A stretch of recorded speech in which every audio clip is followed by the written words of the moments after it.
નમસ્તે વિદ્યાર્થી મિત્રો, ધોરણ 9 માં વિજ્ઞાન વિષયમાં ફરીથી આપનું સ્વાગત છે. આપણે છેલ્લા લેક્ચરમાં અંતરરસ જાળ અને એના વિશે વાત કરી હતી. હવે છેલ્લા લેક્ચરમાં આપણે લાઇસોઝોમ છે એની સમજણ પણ લીધી હતી.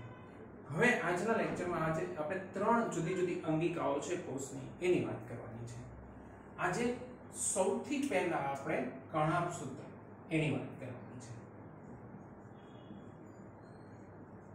જો કણાભ સૂત્ર એ વનસ્પતિ કોષ કે પ્રાણી કોષ બંનેમાં હોય છે, એટલે આપણે એની હાજરી લખીએ તો દરેક કોષમાં. બીજું કે એને ઉર્જાઘર કે પાવર હાઉસ કહેવાય. શા માટે એને ઉર્જાઘર કે પાવર હાઉસ કહેવાય? તો કે શરીરમાં જુદી જુદી એટલે કે ખાસ કરીને કોષમાં જુદી જુદી રાસાયણિક પ્રક્રિયાઓ માટે શક્તિની જરૂર પડે. આ શક્તિ એટીપી ના સ્વરૂપમાં કણાભ સૂત્ર છે એમાં ઉત્પન્ન થાય, અને માટે કણાભ સૂત્રને પાવર હાઉસ અથવા તો શક્તિઘર કહેવામાં આવે. હું ફરી વાર વાત કરું છું કે કણાભ સૂત્ર છે તેમાં એટીપી ના સ્વરૂપમાં શક્તિ મુક્ત થાય છે. આ શક્તિ જુદી જુદી કોષની જુદી જુદી રાસાયણિક પ્રક્રિયાઓ છે એમાં જરૂરી છે, અને માટે કણાભ સૂત્ર છે તેને ઉર્જાઘર અથવા તો પાવર હાઉસ કે શક્તિઘર તરીકે ઓળખવામાં આવે છે. હવે આપણે એટીપી નો પૂરો અર્થ લઈએ. એટીપી એટલે શું? એટીપી નું આખું નામ થાય એડેનોસાઇન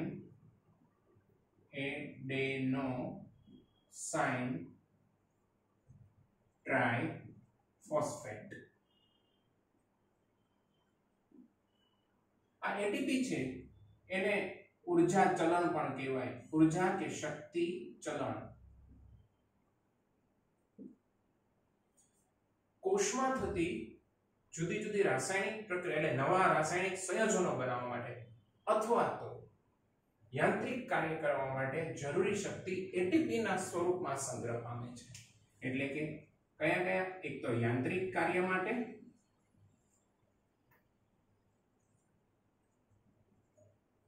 અને નવા રાસાયણિક સંયોજનો બનાવવા. એટીપી ના સ્વરૂપમાં શક્તિ છે એનો સંગ્રહ થાય છે. હવે આપણે બંધારણની વાત કરીએ કણાભ સૂત્રના. કણાભ સૂત્રનું બંધારણ કેવું હોય? તો એમાં બે સ્તર હોય. જેનું બાહ્ય સ્તર હોય છે, બહારનું સ્તર કે પડ એ છિદ્રો વાળું હોય, એટલે બાહ્ય સ્તર છિદ્રિષ્ઠ.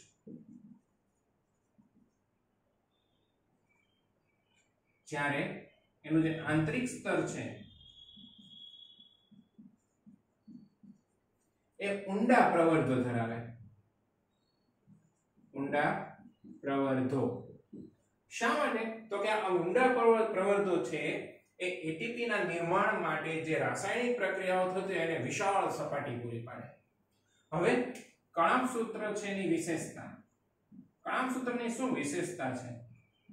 તો કે ભાઈ કણાભ સૂત્ર છે એને પોતાના ડીએનએ અને રિબોસોમ્સ હોય છે. એ પોતાના ડીએનએ અને રિબોસોમ્સ ધરાવે. પોતાના ડીએનએ અને રિબોસોમ્સ ધરાવે એને કારણે કે પોતાના પ્રોટીનનું સર્જન કરી શકે. તો હવે આપણે કણાભ સૂત્ર વિશે સંપૂર્ણ વિગત છે એ ફરીવાર જોઈએ. કણાભ સૂત્ર તો કણાભ સૂત્ર વનસ્પતિ કોષ અને પ્રાણી કોષ બંનેમાં હાજર હોય છે. કણાભ સૂત્રને શક્તિઘર કહેવામાં આવે છે કારણ કે કોષમાં થતી રાસાયણિક પ્રક્રિયાઓ માટે જરૂરી ઉર્જા એટીપી ના સ્વરૂપમાં કણાભ સૂત્રમાં નિર્માણ પામે છે. હવે આ એટીપી છે એનું આખું નામ એડેનોસાઇન ટ્રાઇફોસ્ફેટ છે.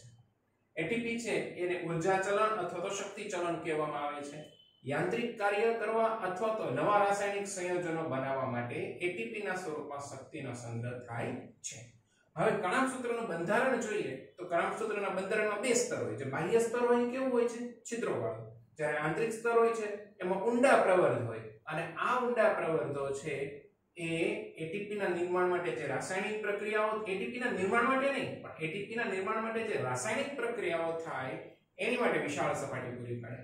અને કણાભસૂત્રની એક વિશેષતા શું છે તો કે એને પોતાના ડીએનએ અને રિબોસોમ્સ હોય અને એને કારણે એ પોતાના પ્રોટીનનું નિર્માણ કરી શકે એટલે મજબૂત અંગિકા કહેવામાં આવે છે. તો હજી આપણે કણાભસૂત્ર છે એની ફરીવાર વાત કરીએ. સૌથી પહેલા કણાભસૂત્રની હાજરી ક્યાં હોય છે? વનસ્પતિ કોષ અને પ્રાણી કોષ બંનેમાં. કણાભસૂત્રને શું કહેવામાં આવે છે તો કે ઊર્જાઘર. શા માટે? તો કે કોષમાં થતી રાસાયણિક પ્રક્રિયાઓમાં ઊર્જાની જરૂર પડે છે જે એટીપી ના સ્વરૂપમાં કણાભસૂત્રમાં મુક્ત થાય છે. આ એટીપી નું પૂરું નામ શું છે? એડેનોસાઇન ટ્રાઇફોસ્ફેટ. એટીપી ને શું કહેવામાં આવે છે તો કે એટીપી ને ઊર્જા ચલણ અથવા તો શક્તિ ચલણ કહેવામાં આવે છે. એની ભૂમિકા શું છે તો કે નવા સંયોજનો બનાવવા માટે અથવા તો યાંત્રિક કાર્ય કરવા માટે, નવા રાસાયણિક સંયોજનો બનાવવા કે યાંત્રિક કાર્ય કરવા માટે જે એટીપી છે એના સ્વરૂપમાં શક્તિ સંગ્રહ પામે છે. હવે કણાભસૂત્રનું બંધારણ જોઈએ. કણાભસૂત્રનું બંધારણ કેવું હોય છે તો કે કણાભસૂત્રના બંધારણમાં બે સ્તર જોવા મળે, જેમાં બાહ્ય સ્તર કેવું હોય? છિદ્રોવાળું હોય છે. જ્યારે આંતરિક સ્તર કેવું હોય છે તો કે એ ઊંડા પ્રવર્ત ધરાવે છે. અને આ ઊંડા પ્રવર્તો શું કરે? શેની માટે હોય છે તો કે જે એટીપી છે એના નિર્માણમાં જે રાસાયણિક પ્રક્રિયાઓ થશે એને માટે વિશાળ સપાટીનું સર્જન કરે. હવે કણાભસૂત્ર છે એની રાસાયણિક પ્રક્રિયા એનું જે વિશેષતા છે શું છે તો કે પોતાના ડીએનએ ધરાવે છે અને પોતાના રિબોસોમ્સ ધરાવે છે. એટલે પોતાના પ્રોટીનનું નિર્માણ કરી શકે અને એને કારણે એને શક્તિશાળી અથવા મજબૂત અંગિકા કહેવામાં આવે છે. તો આ આખી વાત છે એ કણાભસૂત્રને લગતી હતી. હજી હું એકવાર કણાભસૂત્રને લગતી આખી વાત કરી દઉં છું. કણાભસૂત્ર ફરીવાર આપણે જોઈએ તો સૌથી પહેલું તો કે કણાભસૂત્ર છે એ વનસ્પતિ કોષ અને પ્રાણી કોષ બંનેમાં જોવા મળે છે. કણાભસૂત્ર છે એને ઊર્જા ઘર અથવા તો શક્તિ ઘર કે પાવર હાઉસ કહેવામાં આવે છે, કારણ કે કોષમાં થતી જુદી જુદી રાસાયણિક પ્રક્રિયા માટે જરૂરી શક્તિ છે એ કણાભસૂત્રમાં એટીપી ના સ્વરૂપમાં મુક્ત થાય છે. આ એટીપી નું આખું નામ શું તો કે એડેનોસાઇન ટ્રાઇફોસ્ફેટ. એટીપી છે એ શા માટે એને શું કહેવામાં આવે છે તો કે એને ઊર્જા ચલણ અથવા તો શક્તિ ચલણ કહેવાય. અને એ શું કરે છે તો કે કોષમાં થતી રાસાયણિક પ્રક્રિયા, નવા સંયોજનો બનાવવાના હોય રાસાયણિક અથવા તો યાંત્રિક કાર્ય કરવાનું, તો એ માટે ઊર્જાની જરૂર પડે છે, એટીપી ના સ્વરૂપમાં સંગ્રહ પામે છે. અને કણાભસૂત્રનું બંધારણ જોઈએ તો કે તેમાં બે પડ હોય. બહારનું પડ કેવું હોય? છિદ્રોવાળું. આંતરિક પડ કેવું હોય છે તો કે આંતરિક પડ ઊંડા પ્રવર્ધો ધરાવે છે. આ પ્રવર્ધો છે એ શું કરે છે તો કે એટીપી ના નિર્માણ માટે જે રાસાયણિક પ્રક્રિયાઓ થતી હોય એ રાસાયણિક પ્રક્રિયાઓ છે એને તો કે વિશાળ સપાટી પૂરી પાડે. આ કણાભસૂત્ર એક મજબૂત અંગિકા છે. શા માટે તો કે એને પોતાના ડીએનએ અને રિબોસોમ્સ હોય છે કે પોતાના પ્રોટીન છે એનું સંશ્લેષણ કરી શકે છે. તો કણાભસૂત્ર છે એ જોયા પછી આપણે નવી અંગિકા જોઈએ, રંજક કણ.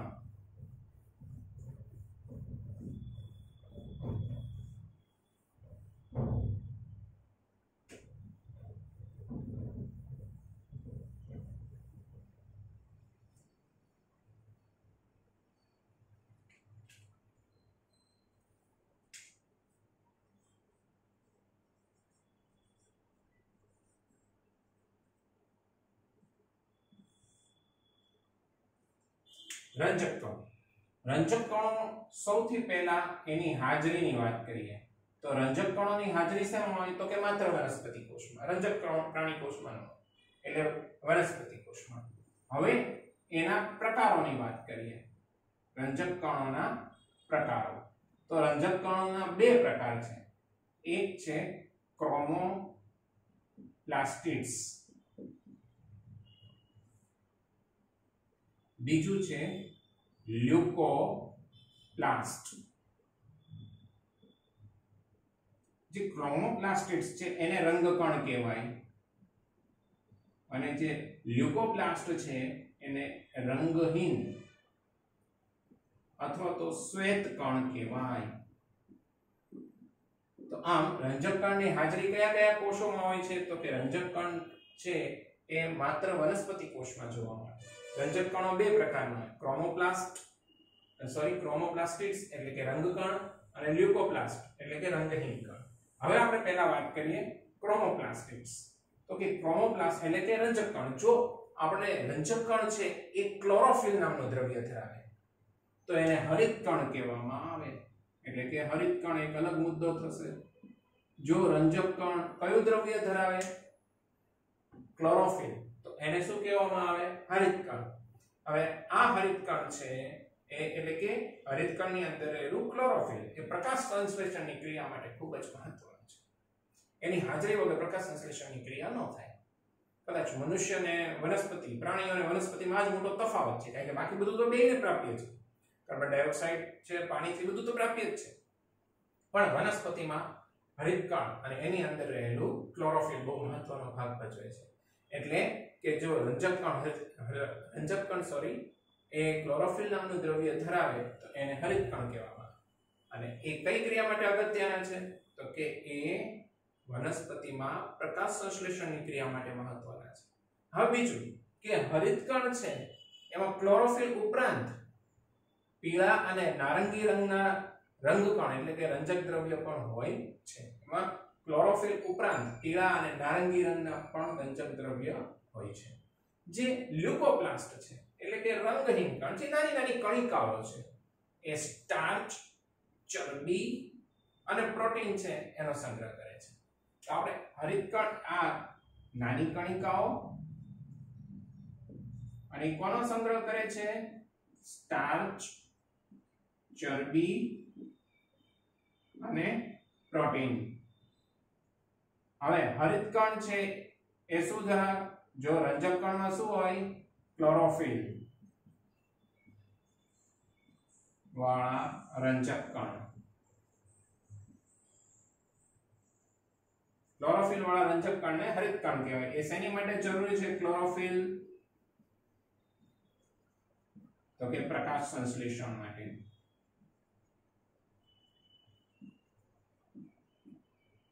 આ ઉપરાંત એમાં પીળા અને નારંગી રંગના રંજક દ્રવ્યો પણ હોય. હવે તો કે એનું બંધારણ. ભાઈ રંજક કણનું બંધારણ કેવું હોય? તો કે એના બંધારણમાં તો કે ઘણા પટલીય સ્તરો. પટલીય સ્તરો એટલે શું? તો કે પટલ એટલે કે પડવાળા સ્તર. પટલીય સ્તર છે એ દ્રવ્યમાં લટકતા હોય. આ જે દ્રવ્ય હોય એ દ્રવ્યને આધારક કહેવાય. દ્રવ્યને આધારક અથવા તો સ્ટ્રોમા કહેવામાં આવે. ઘણા એના બંધારણો જોઈએ તો ઘણા પટલીય સ્તરો છે એ દ્રવ્યમાં લટકતા જોવા મળે અને આ દ્રવ્ય છે એને આધારક અથવા તો સ્ટ્રોમા કહેવામાં આવે. હવે એની બાહ્ય રચના હોય ને, બાહ્ય રચના એ પણ કણાભસૂત્ર જેવી જ હોય. એટલે કણાભસૂત્રને સમાન અને એ કણાભસૂત્રની જેમ જ પોતાના ડીએનએ અને રિબોસોમ્સ ધરાવે. તો હવે આખું આપણે ફરીવાર જોઈએ તો રંજક કણો વિશે. તો કે રંજક કણો છે એની હાજરી કયા કોષમાં હોય? માત્ર વનસ્પતિ કોષ. રંજક કણોના કેટલા પ્રકાર? તો કે રંજક કણોના બે પ્રકાર. કયા કયા? ક્રોમોપ્લાસ્ટિડ્સ એટલે કે રંગકણ, લ્યુકોપ્લાસ્ટિડ્સ એટલે કે રંગહીન કણ. હવે જો રંજક કણ છે એ ક્લોરોફિલ ધરાવે તો તેને હરિત કણના નામે ઓળખવામાં આવે. આ ક્લોરોફિલ છે પ્રકાશ સંશ્લેષણની ક્રિયા માટે બહુ મહત્વના છે. હરિત કણમાં ક્લોરોફિલ ઉપરાંત પીળા અને નારંગી રંગના પણ રંજક કણો હોય છે. આ ઉપરાંત તો કે જે લ્યુકોપ્લાસ્ટ એટલે કે શ્વેત કણ, રંગહીન કણ છે એ નાની નાની કણિકાઓ છે એ સ્ટાર્ચ, ચરબી અને પ્રોટીન છે એનો સંગ્રહ કરે છે. હવે રંજક કણનું બંધારણ જોઈએ તો રંજક કણના બંધારણમાં તો કે દ્રવ્યમાં ઘણા પટલીય સ્તરો લટકતા હોય છે. આ દ્રવ્યને આધારક કે સ્ટ્રોમા તરીકે ઓળખવામાં આવે છે. જે રંજક કણ છે એનું બાહ્ય બંધારણ, એની બાહ્ય રચના એ કણાભસૂત્રને મળતી આવે છે અને કણાભસૂત્રની જેમ જ પોતાના ડીએનએ અને રિબોસોમ્સ ધરાવે છે. તો આખી વાત છે એ રંજક કણની. ફરીવાર રંજક કણ વિશે એકવાનું કહું ફટાફટ. તો રંજક કણ છે કયા કોષમાં હાજર હોય છે? તો કે રંજક કણ માત્ર વનસ્પતિ કોષમાં હાજર હોય છે. રંજક કણના કેટલા પ્રકારો છે? તો કે રંજક કણના 2 પ્રકાર છે. ક્રોમોપ્લાસ્ટિડ્સ જેને રંગકણ કહેવામાં આવે અને લ્યુકોપ્લાસ્ટ જેને રંગહીન અથવા તો શ્વેત કણ કહેવાય. હવે જો રંજક કણ છે તેમાં ક્લોરોફિલ હોય તો તેને હરિત કણ કહેવાય. આ ક્લોરોફિલ પ્રકાશ સંશ્લેષણની ક્રિયા માટે બહુ મહત્વના છે. હવે તો કે હરિત કણમાં ક્લોરોફિલ ઉપરાંત પીળા અને નારંગી રંગના પણ રંજક કણ હોય છે. હવે રંજક કણ છે એનો જે રંગહીન કણ એ પ્રકાર તો કે નાની નાની અંગિકાઓ છે, એ નાની નાની કણિકાઓ છે અને એમાં સ્ટાર્ચ, ચરબી અને પ્રોટીનનો સંગ્રહ થાય છે. આ રંજક કણનું બંધારણ તો કે એના બંધારણમાં ઘણા પટલીય સ્તરો દ્રવ્યમાં લટકતા હોય. આ દ્રવ્યને આધારક કે સ્ટ્રોમા કહેવામાં આવે. રંજક કણની બાહ્ય રચના કણાભસૂત્ર જેવી જ હોય અને કણાભસૂત્રની જેમ જ પોતાના ડીએનએ અને રિબોસોમ્સ ધરાવે છે. તો આ રંજક કણ વિશે આખું. હવે આપણો છેલ્લો મુદ્દો રંજક કણ પછી અને છેલ્લો મુદ્દો છે રસધાની.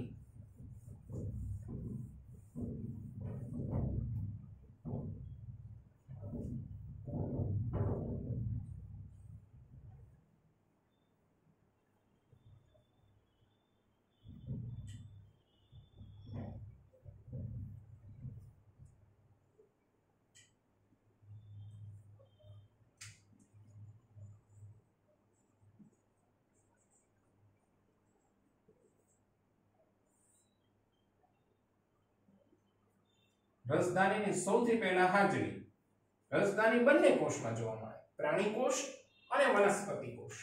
હવે એનું કદ તો કે પ્રાણી કોષમાં રસધાની નાની હોય જ્યારે વનસ્પતિ કોષ છે એમાં રસધાની મોટી હોય છે. વનસ્પતિ કોષ છે એની રસધાની પ્રાણી કોષ કરતા કદમાં મોટી હોય અને કેટલાક વનસ્પતિ કોષમાં તો જે કેન્દ્રસ્થ રસધાની હોય એ કોષનો 50 થી 90% ભાગ રોકે. કેન્દ્રસ્થ રસધાની કોષનો 50 થી 90% હિસ્સો છે એ રોકે છે. હવે રસધાની છે એના દ્રવ્યો તો કે રસધાનીની અંદર કેવા દ્રવ્યો આવેલા હોય? તો કે રસધાની છે એમાં કોષીય દ્રવ્ય હોય. રસધાની કોષીય દ્રવ્યથી ભરેલી હોય જેમાં તો કે જુદા જુદા એમિનો એસિડ્સ, પછી તો કે કાર્બનિક એસિડો,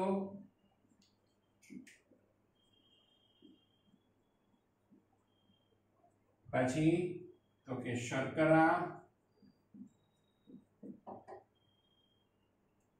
આ બધું એમાં આવેલું હોય છે. ક્ષારો હોય એમાં તો કે એમિનો એસિડ્સ, કાર્બનિક એસિડ, શર્કરા, પ્રોટીન્સના જ સ્વરૂપો છે એટલે શર્કરા એમાં આવેલી હોય છે. હવે તો કે આ દ્રવ્યોને કારણે રસધાની છે એ કોષને આસુનતા અને બરડતા આપે. એટલે એનું કાર્ય જોઈએ તો એ વનસ્પતિ કોષને શું આપે છે? આસુનતા અને બરડતા આપે. એટલે ભીનાશ પડતો કોષને રાખે અને કોષને બરડ બનાવે છે. રસધાની વિશે પહેલા આટલું ફરીવાર જોઈ જોઈએ તો કે રસધાનીની હાજરી શેમાં હોય? તો કે બંને કોષમાં હોઈ શકે છે, પ્રાણી કોષ અને વનસ્પતિ કોષ. રસધાનીનું કદ કેટલું હોય? તો કે રસધાની છે પ્રાણી કોષમાં નાની હોય જ્યારે વનસ્પતિ કોષમાં મોટી હોય.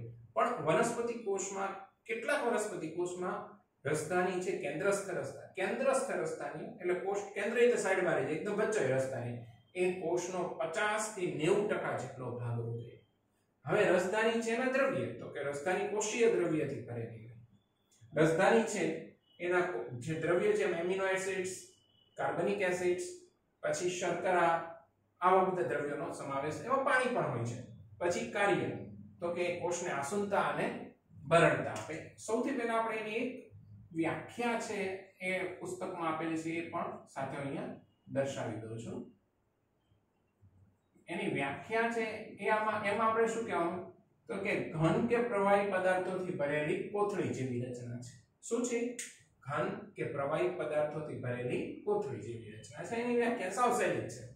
ઘન કે પ્રવાહી પદાર્થોથી ભરેલી કોથળી જેવી રચના છે. હવે કાર્ય થઈ ગયા પછી તો કે કેટલીક વિશિષ્ટ રસધાની છે એની વાત કરીએ તો કે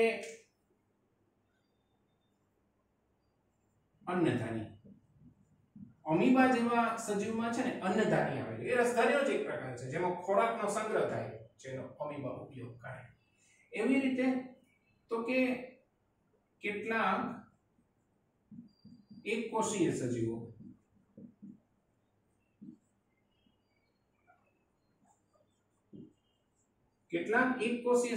છે એમાં આકુંચક રસધાની હોય.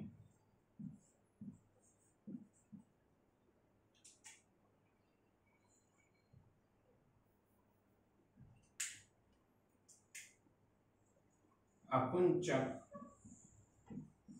રસધાની.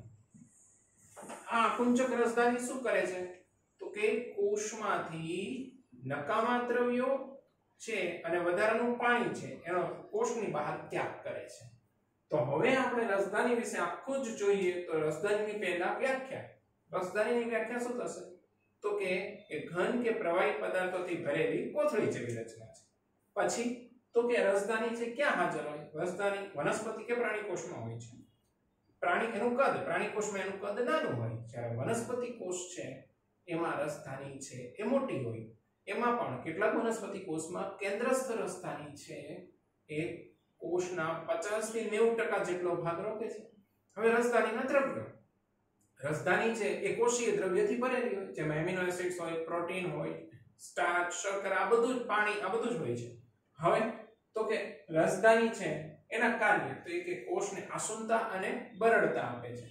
પછી તો કે અમીબા જેવા સજીવમાં અન્નધાની હોય છે. રસધાનીનો એક પ્રકાર છે જેમાં ખોરાકનો સંગ્રહ થાય છે અને અમીબા છે એ તેનો ઉપયોગ કરે છે. કેટલાક એકકોષીય સજીવમાં આકુંચક રસધાની હોય છે જે શરીરમાંથી વધારાનું પાણી અને કેટલાક નકામા દ્રવ્યો હોય એનો કોષની બહાર ત્યાગ કરે છે. તો આ આખી વાત છે આપણે રસધાની વિશે કરી. તો એ ત્રણ મુદ્દાઓ છે હું ફરીવાર ફટાફટ રિપીટ કરી દઉં છું. સૌથી પહેલા આપણે કણાપ સૂત્ર લીધું હતું. કણાપ સૂત્ર હાજરી તો કે વનસ્પતિ કોષ અને પ્રાણી કોષ બંનેમાં હોય છે. કણાપ સૂત્ર છે એમાં જુદી જુદી રાસાયણિક ક્રિયામાં કોષની જુદી જુદી રાસાયણિક ક્રિયાઓ માટે જરૂરી શક્તિ છે એનું નિર્માણ થાય તો મુક્ત થાય માટે કણાપ સૂત્રને ઉર્જાઘર કે પાવર હાઉસ કહેવામાં આવે છે. હવે આ જે શક્તિ છે એ એટીપી ના સ્વરૂપમાં મુક્ત થાય છે. એટીપી નું આખું નામ એડેનોસાઇન ટ્રાઇફોસ્ફેટ છે અને એને ઉર્જા ચલણ અથવા તો શક્તિ ચલણ કહેવામાં આવે છે. હવે યાંત્રિક કાર્ય કરવા અથવા તો નવા રાસાયણિક સંયોજનો બનાવવા માટે એટીપી ના સ્વરૂપમાં શક્તિ સંગ્રહ પામે છે. અને કણાપ સૂત્રનું બંધારણ જોઈએ તો તેમાં બે આવરણો હોય છે. બાહ્ય આવરણ હોય છે છિદ્રોવાળું હોય છે, જ્યારે આંતરિક આવરણ હોય છે ઊંડા પ્રવર્તો ધરાવે છે. અને આ ઊંડા પ્રવર્તો છે એ એટીપી ના નિર્માણ માટે જે રાસાયણિક પ્રક્રિયાઓ થતી હોય એને માટે વિશાળ સપાટી બનાવે. કણાપ સૂત્ર એક મજબૂત અંગીકાર છે કારણ કે કણાપ સૂત્ર છે એને પોતાનું ડીએનએ અને રિબોસોમ્સ હોય છે એટલે પોતાનું પ્રોટીનનું નિર્માણ કરી શકે. પછી આપણે લીધું હતું રસધાની. તો કે રસધાની આપણે રંજક કણ લીધું હતું. તો કે રંજક કણ છે માત્ર વનસ્પતિ કોષમાં હોય છે. રંજક કણના બે પ્રકાર, ક્રોમોપ્લાસ્ટિડ્સ એટલે કે રંગકણ અને લ્યુકોપ્લાસ્ટ એટલે કે રંગહીન અથવા તો શ્વેત કણ. જો રંજક કણ છે ક્લોરોફિલ ધરાવે તો એને હરિત કણ કહેવામાં આવે. આ ક્લોરોફિલ પ્રકાશ સંશ્લેષણની ક્રિયા માટે અગત્યના હોય છે. હવે તો કે હરિત કણમાં ક્લોરોફિલ ઉપરાંત પીળા અને નારંગી રંગના પણ રંજક કણો આવેલા હોય છે. પછી તો કે જે શ્વેત કણ અથવા તો રંગહીન કણ છે એ નાની નાની કણિકાઓ છે જે સ્ટાર્ચ, ચરબી અને પ્રોટીનનો સંગ્રહ કરે છે. હવે એનું બંધારણ જોઈએ આપણે રંજક કણનું તો કે તેમાં દ્રવ્યની અંદર ઘણા પટલીય સ્તરો લટકતા હોય. આ દ્રવ્યને સ્ટ્રોમા અથવા તો આધારક કહેવાય. અને આ જે રંજક કણ છે એની બાહ્ય રચના કણાપ સૂત્રને મળતી આવે છે. એ કણાપ સૂત્રની જેમ પોતાના ડીએનએ અને રિબોસોમ્સ ધરાવે છે. અને છેલ્લે રસધાની. તો કે રસધાની છે એ પ્રાણી કોષ અને વનસ્પતિ કોષ બંનેમાં હોય. એની વ્યાખ્યા જોઈએ તો એ ઘન કે પ્રવાહી પદાર્થોથી ભરેલી કોથળી જેવી રચના છે. કદ જોઈએ તો પ્રાણી કોષમાં કદ નાનું, વનસ્પતિ કોષમાં કદ મોટું.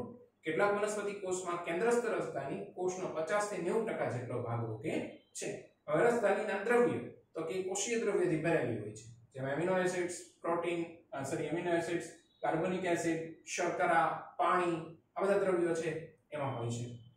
હવે તો કે એને કારણે કાર્ય શું થાય તો કે કોષને આસુનતા અને બરડતા આપે. સાથે સાથે તો કે અમીબા જેવા સજીવમાં રસધાની છે એ કયા સ્વરૂપે હોય તો કે અન્નધાનીના સ્વરૂપે જેમાં ખોરાકનો સંગ્રહ થાય. અમીબા એનો ઉપયોગ કરે. કેટલાક એકકોષીય સજીવો છે એ એકકોષીય સજીવોમાં તો કે અકુંચક રસ્તાની આવેલી હોય. આ અકુંચક રસ્તાની છે એ કોષમાંથી વધારાના પાણી અને નકામા દ્રવ્યો છે એનો કોષની બહાર ત્યાગ કરે છે. તો આ સાથે આપણે આ પાઠ છે અહીંયા પૂરો કરીએ છીએ. નેક્સ્ટ લેક્ચરથી આપણે નવો પાઠ છે એ શરૂ કરશું.